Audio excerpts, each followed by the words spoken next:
Have you ever asked the question that if God is sovereign, in other words, if He is in control of all things, why do things at times seem just completely chaotic in life? Well, if so, there is little doubt that a guy named Joseph from the book of Genesis certainly experienced those feelings. And so I'm going to read from Genesis 50, verses 18 through 20, and here's how they read. His brothers then came and threw themselves down before him. "We are your slaves," they said.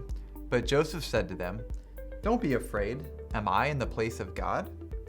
You intended to harm me, but God intended it for good, to accomplish what is now being done, the saving of many lives." Joseph, in this context leading up to it, he was sold into slavery by his own brothers, his flesh and blood.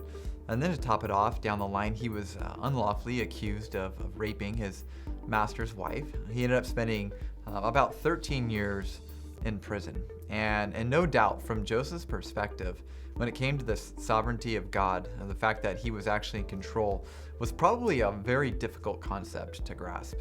I'm sure there's no doubt that you, like Joseph, have probably experienced very chaotic moments in your life where it seemed that no one is in control.